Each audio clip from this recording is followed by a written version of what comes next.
لله رب العالمين نحمده ونستعينه ونستغفره ونستهديه ونعوذ بالله من شرور أنفسنا ومن سيئات أعمالنا من يهده الله فلا مضل له ومن يضلل فلا هادي له أشهد أن لا إله إلا الله وحده لا شريك له وأشهد أن محمدا عبده ورسوله اللهم صل وسلم وبارك على سيدنا محمد وعلى آله وصحبه وسلم سبحانك لا علم لنا إلا ما علمتنا إنك أنت العليم الحكيم اللهم علمنا ما ينفعنا وانفعنا بما علمتنا وزدنا علما ربنا إننا آمنا فاغفر لنا ذنوبنا وقنا عذاب النار أما بعد yang dimuliakan oleh Allah, Tengku Imam, Tengku Khatib, juga tokoh-tokoh masyarakat, alim ulama, abu-abu, tengku-tengku yang dimuliakan Allah.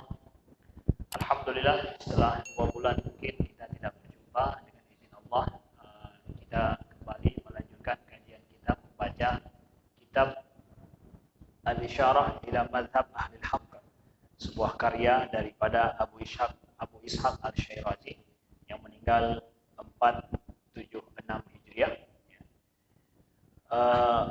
Alhamdulillah, mudah-mudahan Allah berikan kemudahan bagi kita semua, diberikan oleh Allah kepahaman, diberikan oleh Allah kekuatan iman yang baik, dan menambah ilmu kita insyaallah taala demi untuk memperkuat akidah kita. Baru tadi saya dengar di Luxmawe ini ada sapi yang buka tutup, mulai dibuka sapi lagi, tutup lagi. Di kampung saya yang buka tutup itu wul. Di sini sapinya ada buka tutup ya. Luar biasa, udah sapi yang buka sapi yang ke-14 ini ya. Masyaallah ya. Mudah-mudahan terus ya perlombaan untuk beribadah kepada Allah luar biasa di Masjid Baitur Rahman Luxmawe ini. Kemudian di awal kami ingin ingatkan kepada ayah bunda, bapak sekalian dan ibu-ibu sekalian yang berhadir, ini anak-anak kita sudah memasuki liburan. Masa anak kita masuk liburan itu adalah masa di mana anak-anak belajar di rumah dengan orang tuanya. Maka bawa anak kita untuk sholat berjamaah bersama kita, terkhusus sholat subuh. Kalau biasanya waktu sekolah alasannya nggak bisa pergi sholat subuh karena mau mandi pergi sekolah, maka sekarang sekolahnya libur. Alasannya sudah tidak ada. Bawa anak kita untuk sholat subuh berjamaah. Ayo mari ajarkan anak-anak kita untuk bangun subuh sedari awal untuk sholat subuh berjamaah di masjid. Gimana? Boleh ya? Boleh ya. Mari kita ajarkan anak kita. Malamnya kita kasih tahu dulu supaya mudah untuk kita ajak. Malamnya sebelum tidur kasih tahu abang, adik, nanti kita pergi sholat subuh berjamaah bersama dengan ayah atau kakek, boleh juga kasih tahu sama cucunya ya. Nanti pulang dari sholat maka kita akan pergi makan atau kemana, atau main bola atau pergi ke pantai setelah itu ya, kalau mau pergi sholat berjamaah. Nah begitu, ini penting masa musim liburan. Berikan kepada anak kita kesan yang baik. Berikan anak kita pendidikan yang mereka mendapatkannya dari orang tuanya yang berkesan di masa dia kecil. Itu penting. Baik dia dapatkan daripada ayahnya atau dia dapatkan dari kakeknya. Oh mungkin ayahnya enggak begitu, kakeknya yang peduli. Ya, mungkin jamun hana tak peduli kepada ayah, maka cucu baik lepas baik ke kepada mana. Ya, nah gitu. Insyaallah anak akan mengingat betul ya bagaimana kesan mereka dibawa ke masjid subuh-subuh lagi ya bersama dengan ayah mereka atau bersama dengan orang tua mereka. Ini ingin kami sampaikan di awal, takut kami lupa nanti.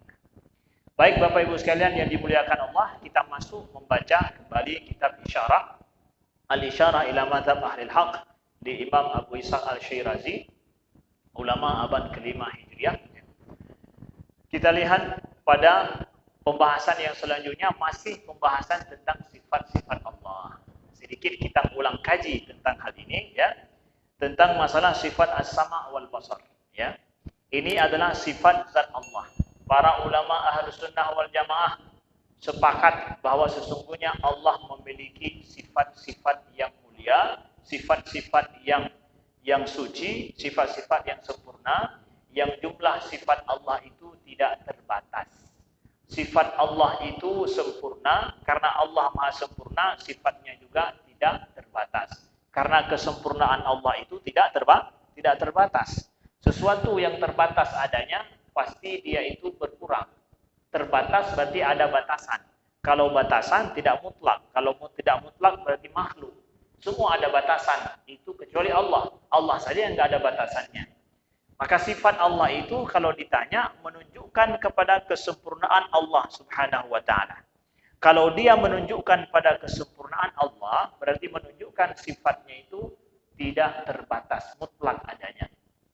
Cuma mengapa juga disebut bahwa sifat itu ada sekian, itu maksudnya adalah sifat-sifat yang disebutkan oleh Allah dalam Al-Quran atau dalam hadis Nabi Sallallahu Alaihi Wasallam.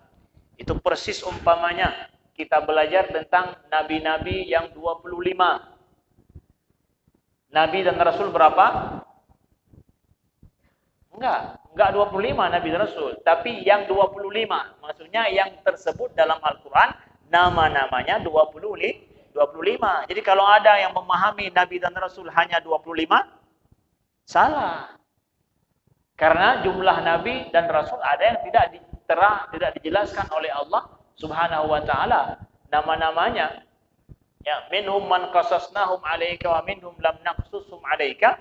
Sebahagian nabi-nabi itu ada yang kami ceritakan kepadamu wahai Muhammad, dan ada yang tidak kami ceritakan.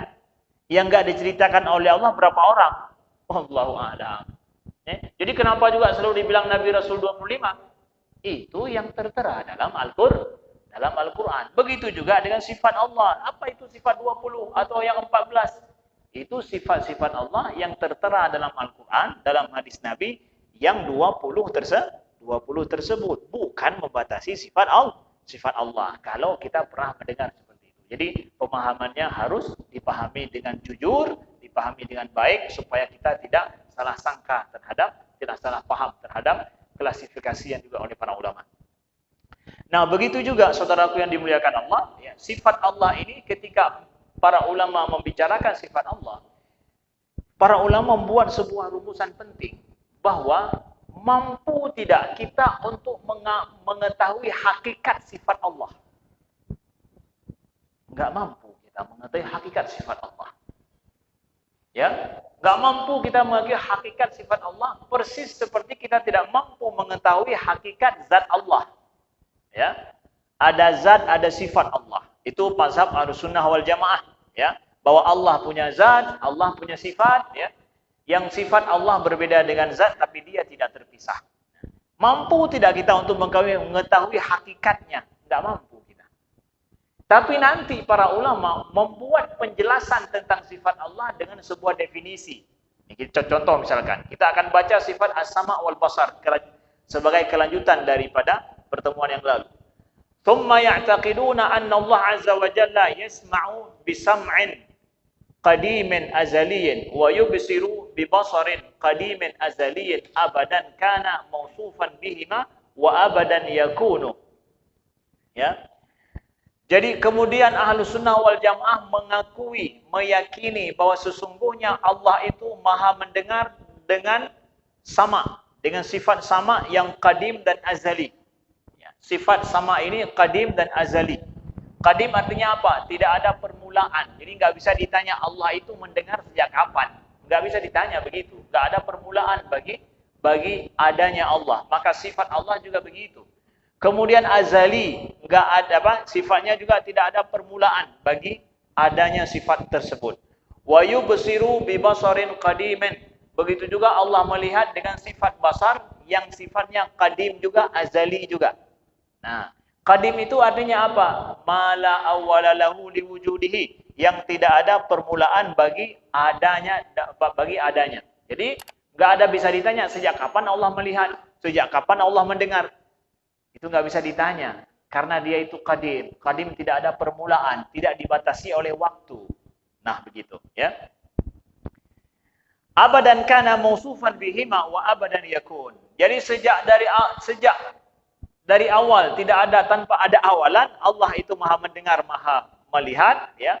Begitu juga sampai kapanpun, sampai bila-bila kata orang Melayu, sampai bila-bila masa, ada masa tak ada masa, Allah mendengar itu. Ya. Sampai bila-bila. Li'anna adamahuma yujibu isbatu dhiddaihima. Kenapa kita isbatkan bahwa Allah itu mendengar dan melihat?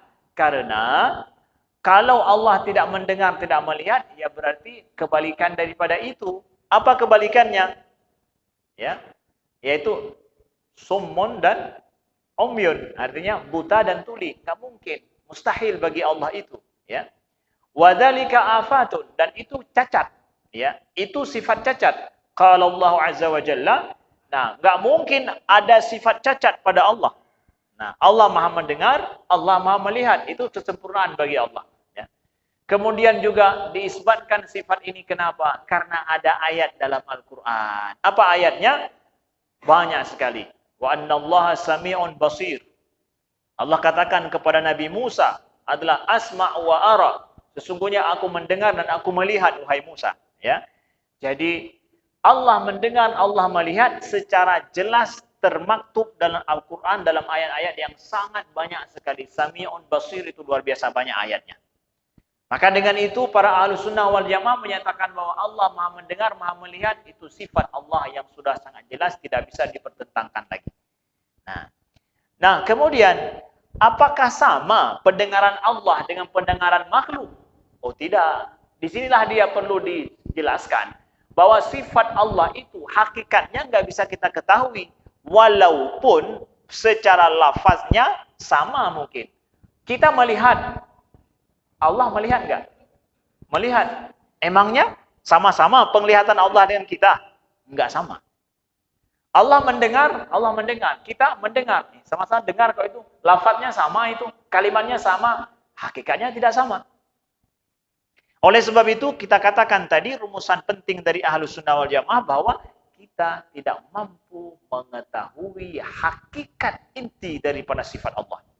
Cuma yang kita ketahui dari sini apa? Yang kita ketahui dari sini adalah bahwa kita meyakini apa yang diisbatkan oleh Allah dalam Al-Quran dan menafikan segala bentuk penyerupaannya dengan makhluk.